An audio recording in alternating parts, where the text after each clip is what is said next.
10-minute pod. I'm actually sort of kind of busy right now. I've ducked into the car and it's some crazy weed whacker or something right outside. So this would be like an instant reaction. Um, so Chris is gone, and I think anybody who's messed with me for some of the years, who hate listens or listens knows that I kind of want to go for the joke here. Um, I It's a good career. So this won't be a summarization. I don't think, arrogantly, I will say I don't think anybody could do a summary more accurately than me if I really felt like doing this. But today is the day for the gnashing of teeth and the rending of garments, and I get that. I think I said during the Pacers series that even though I think all the affection for Chris is stupid, I think it's basically genuine at this point for a bunch of kids who came up in the internet culture or whatever. And so, like, I do think people are going to now kind of try to outdo themselves to represent themselves as the most broken up about this. People are death threatening Horst and all this other stuff. Uh, but you know what's fiction becomes reality ultimately. So like this thing just kind of kept going and kind of kept going and kind of kept going. And I guess the thing I want to communicate is, hey man, end of the day, there's no such thing as a free lunch. And you were lied to for years. We've been getting lied to since 2017. There was always some reason that you couldn't do this.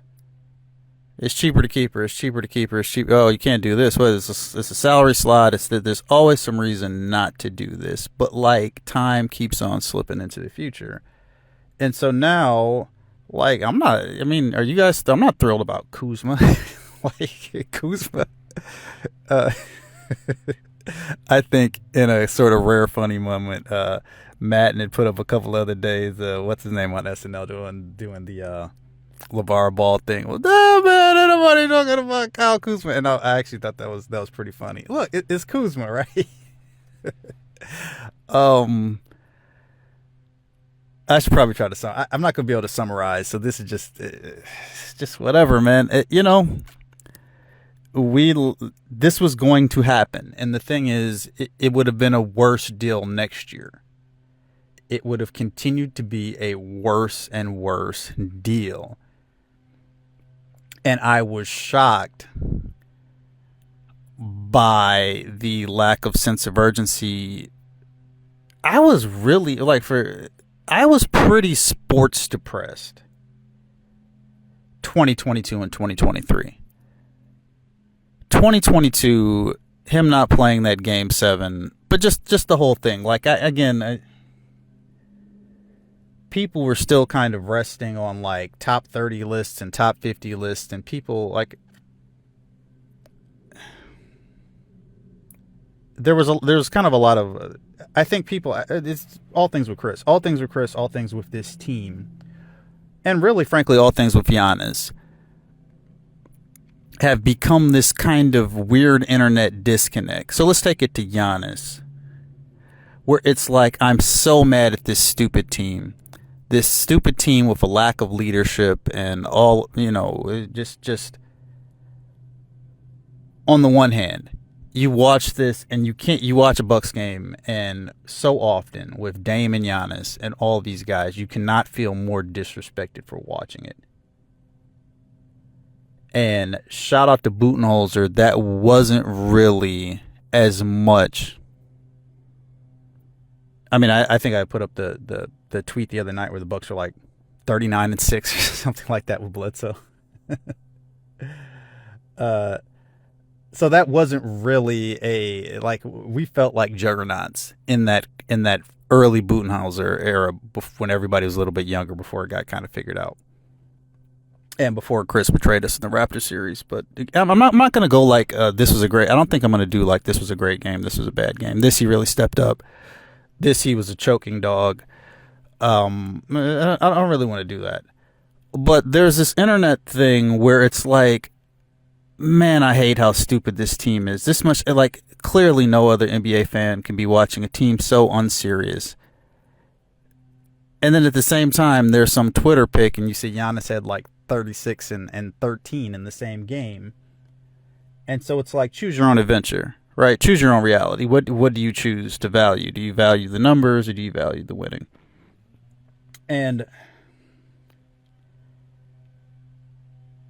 But ultimately with this thing, unless we like go and win a title this year, which 10% chance,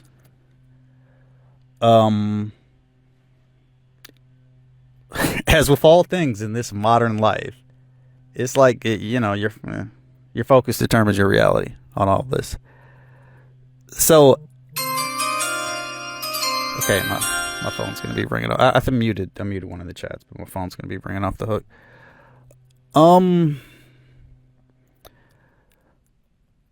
At the same time, when we were having the conversation, we were having Packers conversations, but we were having the conversation like 2 and 3 weeks ago.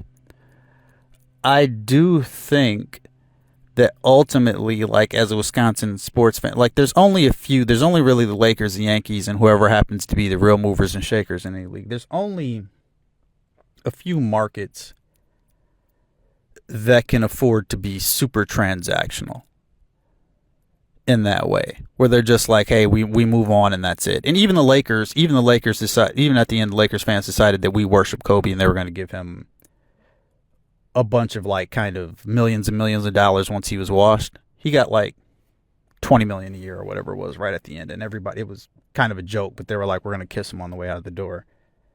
But even that for the Lakers was a rarity, because like some organizations are just more transactional, like next one up. But Wisconsin isn't like that. That's especially not who we are, and that kind of ties into the loss of Euchre and all these other things. Where in Wisconsin, we decide we love a guy and he's there forever. In broadcasting it, but just kind of in general as the Johnny Mac thing. It's like you're the first buck. I don't know why you're still not calling games. And so maybe, with Harry Curry, that's also more of a Midwest thing. And so I want to be sort of, as much as I've prepared, I would have had a great big joke prepared for this day. And yes, it's doggone it. I can't tell you how. So the last Khris Middleton game for the Bucks is the perfect Khris Middleton game. He shot very well and ended the game with 2 bonehead turnovers late. That will never be. It was his last play as a Buck, like 2 straight turnovers and benched. Just something like that. But it's the same with Brooke. By the time you listen to this, Brooke may be gone, Bobby may be gone, all this stuff like that. And them's are the old days. Those are the old days. We will always have 2021. It was just time, and it was time last year. Now, am I a little bit annoyed that, as someone who was screaming into microphones for 2 years about they're playing him too much, 20 minutes is great. Really, 30 minutes is great. Like 28 minutes is perfect. Bring him off the bench. He's a bench player. It's perfect from the bench. No turnovers, all shots. Just shoot. Don't do this other stuff. Don't pass unless you see it. I am a little annoyed that we never got to see it, but that's an indictment of Dame, who sometimes looks like he's shaving points. We're not going to have time to talk about Luka, but looks like Luka. I mean, there's all this stuff. So, working backwards from a premise, like, you were never going to be able to have Bobby and Dame and Brooke and Khris on the team defensively. Like, how can you do that? You can't, right? And so people just love this dude so much that they just weren't living in reality. But like, I get it, man. I get it. You wanted to say that you know, you wanted to say that at least you were upgrading from your wife if you left your wife, and that just wasn't like there's no upgrade to be had. There's no like. It's probably a bad analogy, but look, look, there was no upgrade to be had. Right, there might have been an upgrade in 2017 Butler talks, but all of us felt at the time that it was worth the risk. But no one thought Giannis would have stayed healthy this long. And everybody at the time felt like, stop calling me. Stop calling me. Stop calling me.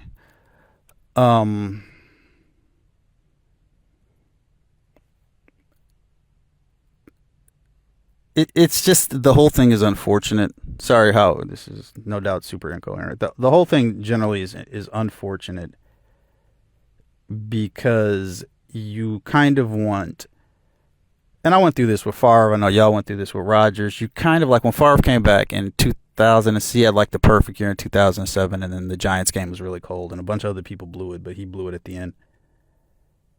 And so then he kind of comes back crying, and then they just kind of, and you wanted him back. You were very thrilled, but then you're like, man, do I want this to keep going? Isn't this just gonna kind of be worse? And so that's kind of how it went. And so I'm always, and I posted this the other day. I was like, Don't you like, you can remember this season for Khris like any kind of way you want. You can remember the last 5 years. You can remember the whole career any kind of way you want. But at what point do you? And again, I'm sorry for all the bad analogies. Like at what point does it feel like it like your terminal dog, which you're deciding, do I put him down now or do I put him down in 9 brutal months? Because it's just it's just going to get worse, right? And because end of the day, I am a Bucks fan. As frustrating as these last couple of seasons have been, you're just like, do people want to see this get worse? And people did, last year, and people just kind of progressively did, and now we moved him and AJ. Now we had to attach capital to get nobody for Khris Middleton. That's what happens when you listen to name and all these guys lie to you. It's like can't trade him. At the same time, I feel like I should say something positive. It's certainly, I think we're in an internet age, so the internet will remember him as kind of a top 5 Buck, and I'm no doubt you're seeing all this kind of stuff take place now. But yeah, it's I think ultimately people did love him. People will remember. I could kind of, I think, I think you probably do have to say it's technically correct. Yeah. Let me think about that. I mean, the second best player on the championship team. Now it's kind of second best player when you squint a little bit, because obviously Drew doing the defensive things allowed him to do the offensive things, but he was generally better than Drew on that run. And then the games he didn't play well were losses because he took that load. But we couldn't have won that title without him. And I suppose technically you have to say he's a second, although really I think it's also fair to say that when Drew Holiday and Khris Middleton will be viewed, if anything, as equals, but I think probably history will remember Drew Holiday as being a better player than Khris Middleton, given the Celtics, given the Olympics, and given the fact that, like, when Drew stops Durant, like, that doesn't feel like a buzzer beater to us. When Drew steals the ball, that doesn't feel like a buzzer beater to us. When Khris hits a buzzer beater, it's like, when Khris hits an 18-footer in the last couple of minutes, it feels like so clutch. But when Drew just gets a steal, it's great, but it doesn't remain the same. And so the whole Khris Middleton thing ultimately just kind of a cautionary tale for the internet age. And at the same time,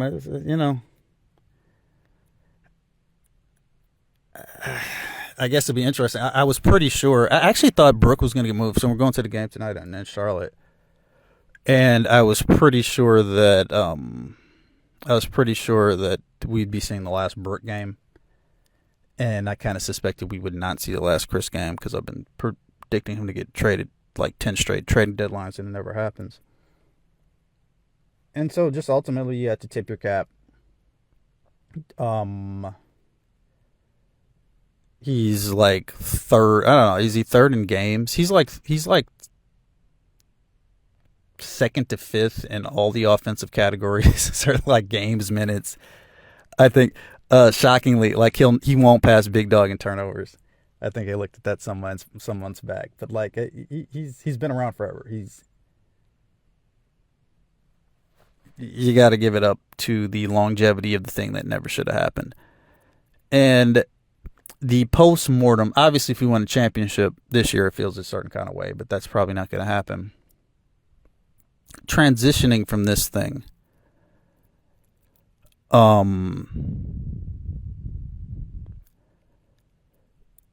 it just would be nice if Kuzma was really defense and we had something going.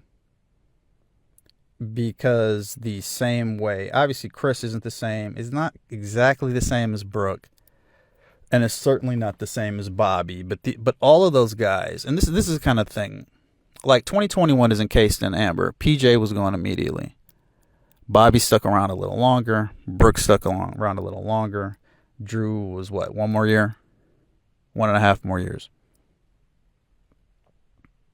All that stuff took place. Like, we should toast, you should pop your champagne bottles on the anniversary, which is a weird anniversary because it was like in the late summer because of COVID, right? And all that happened, and then the cast of characters move on. And Khris Middleton is just another one of the important cast of characters for the improbable 2021 thing that went away. I have really no word, like all this childish stuff about Giannis is going to want out because it's his best friend and all this. I don't know that it's his best friend, but maybe it's his best friend. I don't know. Either way, it's a business, right?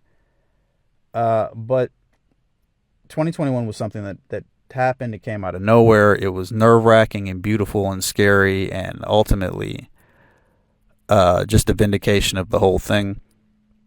Ultimately, it was a vindication of Budenholzer. In a lot of ways, we have to say it was just a crazy. It was a crazy validation of the whole thing, and then ultimately we can admit that the whole thing just kind of fell apart.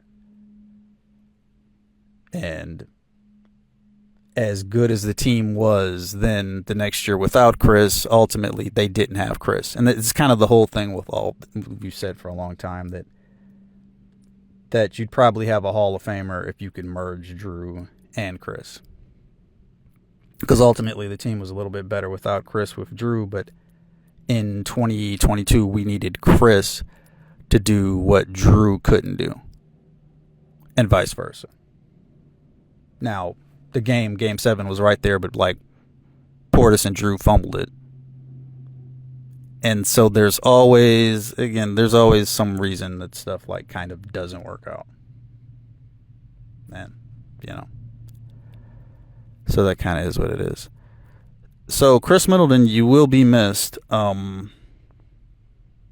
don't know. How do you how do you want me to end this, right? And ultimately, like at the end of the day, all is forgiven, right? All is forgiven. It's not. I'm not even. I don't even know how to end this. I don't know how to end this. I don't. Maybe I'm having a stroke, and maybe none of this happened. So I don't know. Zip it up. Zip it up. The date is December 2nd, 2022. That's 2.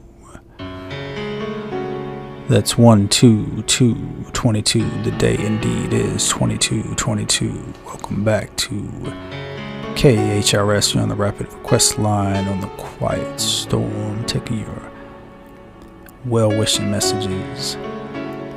Your messages, not for Ricky Pierce, not for Michael Redd. You know the name, the man, the legend, Money, Khris Money Middleton, back on the floor for the undefeated Bucks. The Bucks couldn't quite do it without him, but we know with Khris Middleton, the Bucks would be undefeated as always. And I, for one, cannot wait. I cannot wait to hear that musical sting. No, it's not from The Apprentice. That Cash Money sound from the mid-range. Once more in Fiserv form. For people hap watching while they wait in line for their beers. And we're gonna get a little misty tonight.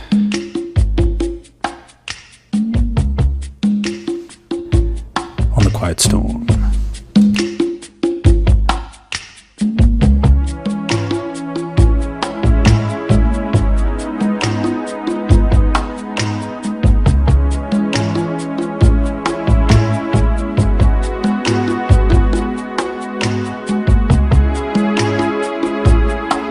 This message in on the KRIS Rapid Request Line.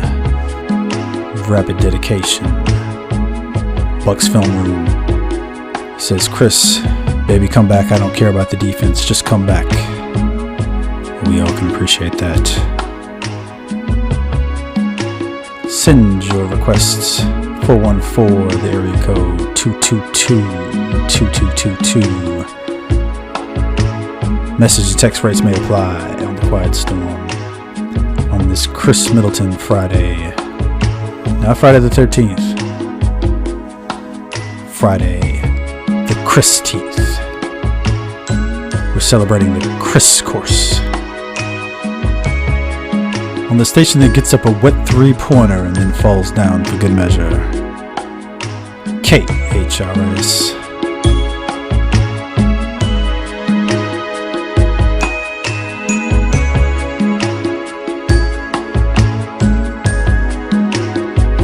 On the Quiet Storm. I've been watching Milwaukee Bucks games in the month of October and the month of November. And one thing stands out. We've been watching easy shots. We've been seeing open shots. But it's time. And I need so bad. I want to see some tough shots. Some contested shots, some fadeaway shots, some two-point shots. And if you fall down for good measure, that's the money I've been missing. The money we've been missing. And you know you have. So I want you to call right now on the request line. I want you to tell me what you miss. I want to hear you talk about the money that you've been missing in your life.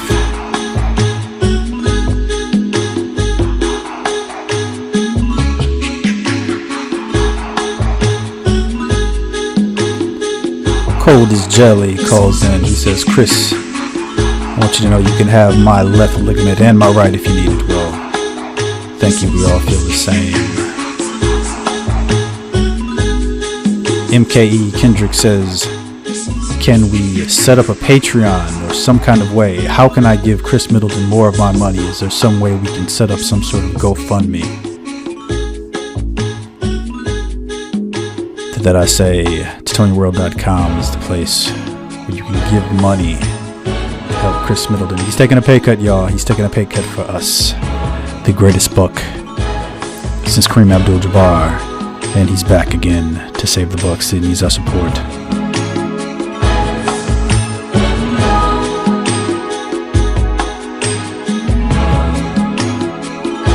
Got a message in on the text line. Messaging on the text line, it says simply, Khris Middleton is good. Now, I don't want to disagree with the texter, but no, Khris Middleton is great. Great. Khris Middleton should have been a 27-time All-Star. 26-time All-NBA first team. Why he does it.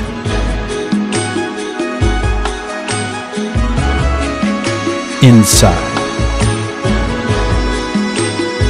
Outside. From the free throw line. every level. A 16-game player returning back to Milwaukee Bucks, and you know what? I'll tell you one more thing. Celtic killer Khris Middleton. Now we know the Bucks lost in 7 games, went down to the dirty races for Boston. That had Chris Cashman Middleton there, you know. Would have got out the brooms. Because who needs Jason Tatum and Jaylen Brown? You got the fire in Khris Middleton's eyes. The will to win, the defensive awareness, the rebounding, the clutch shots, the passion for the game, the conditioning, the manly 90s styles aggressiveness. It all comes with James Christian Middleton. We're so happy to have him back tonight. We are going to sweep the rest of the season. Break us up, Adam Silver. Break us up. This is going to be another parade.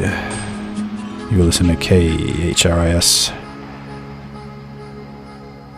Milwaukee 99.9. Should be 22.2 on your dial.